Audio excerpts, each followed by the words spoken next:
You know, there's no doubt for us in the media, the great Howie Menard, who played in the NHL and a myriad of minor leagues, is probably one of the most popular persons within the media across North America for his personality, for his kindness, for his dedication to the sport. But what's kind of ironic here, ladies and gentlemen, he's not the only member of the family who got big respect within the hockey media and hockey community. Today we're going to be talking about a guy, and I'm going to give a reference, maybe only Howie and a few others know about this. The great Clem Tremblay played in the minor leagues for Boston in the 1960s, and it was about this guy's size. And Clem had mentioned to me once, I was talking to him about Howie, he said, look at Minnie, his brother, he only played one game in the NHL, but he was pretty good. And I tend to agree. So today we're going to be talking about Minnie Menard, who was born Hilary Menard. But like I said, 5'8", 165. The native of Timmins was a tremendous player. 7 foot tall and bulletproof in some of the minor leagues he played in, tough as nails. Wasn't scared to take a penalty every once in a while, but he was there to score and he was there to be a good two-way player. Now, Hilary Gilbert Manat, or Minnie, played left wing mostly during his career. His only game in the NHL was at that position. The rest of his career, which lasted from 54 to 68, was spent in various minor leagues, and mostly in Ontario. Now, the brother of Howie Menard, of course, we said, he left home at the age of 15 to pursue a career in the sport, and he crafted one of the great stories in Canadian and U.S. hockey's golden age. Now, at 5'10 and 178, his pro hockey career spanned 14 seasons across 6 different leagues. He played up until the late 1960s. Now, he first came to major prominence with the Barrie Flyers in the 52 season with a strong performance, 20 goals, 16 assists in 42 games, 54 minutes and penalties. But 53, this is where he broke out with the Galt Blackhawks of the OHA. 23 goals, 42 points, 143 minutes and penalties. Like I said, wasn't scared to take up for himself. 18 points in 10 playoff contests. 54, he split time with 4 squads. The Galt Blackhawks of the OHA, the Hamilton Tiger Cubs, also of the OHA, and the Guelph Biltmores, again, of the Ontario Association. In the minors, he played 57 games with 23 goals, not minors, I mean the juniors, 38 points, 72 minutes and penalties, 61 points overall, and 3 goals for Guelph in the postseason. And again, he saw his only NHL action with Chicago that year. 55, he played mostly with the Pembroke Lumber Kings. According to presented stats, the NOHA, they had 4 points in 15 contests. And 56, he played with the Val-d'Or Miners of the NOSHA, but where he became a Belleville hero happened to be in 1957. He played with the Belleville McFarlands for the next 3 seasons of the OHA Senior League. His big season, of course, was his 50-goal campaign. In 1957, he added 78 points and 134 minutes and penalties and 9 points in the postseason. That year, 55 goals in 61 games. Tremendous. Now, 58 with Belleville, 46 points in 51 games, 22 assists, 11 points in the postseason. And in the Allan Cup, he had 13 points in 14 contests, including 9 goals. 59, back with Belleville, he had 34 points in 48 games, 12 counters. Now, here it becomes interesting. He ended up with the great New York Rovers of the AEHL. In 1960, he played in 48 contests, and again hit the 22-goal mark with 36 points overall and 53 minutes and penalties. Now, in 61, he split time with the Rovers of the EHL and the Omaha Knights of the IHL.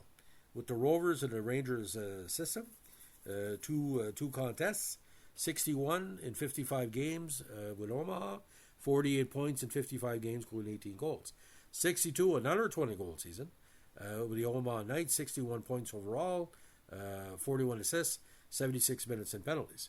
Now, 63 was an interesting season. He shined in another league.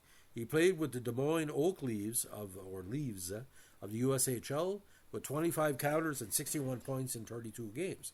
Now, 63, he also played with the Omaha Knights in 7 contests with 4 goals and 6 points, and also had 8 points in the playoffs, including 6 goals.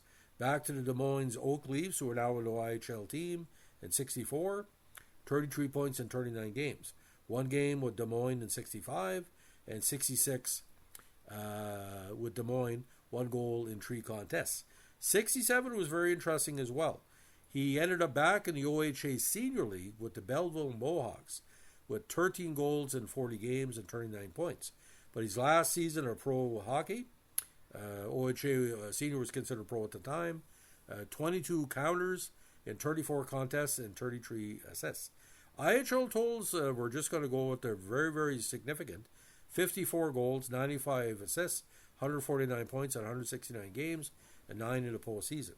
Now, he has a very unique career in the minors because wherever he went, he scored 20 goals.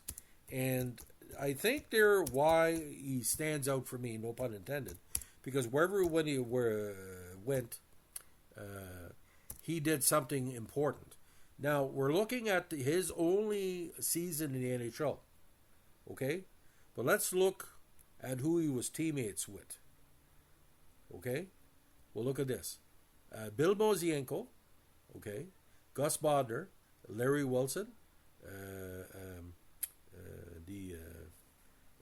the top players again, but Hillary, and this was Lee Fogel and Senior was on the time as well. So some interesting players, and Al Rollins, of course, was the number 1 at the time.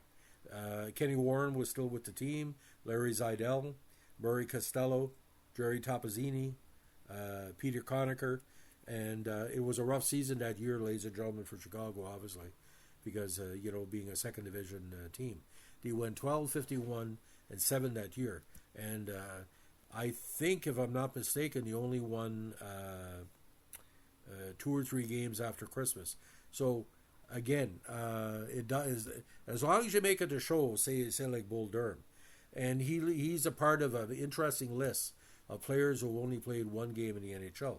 And that's a distinguished list because a lot of good players are on that list. It is what it is.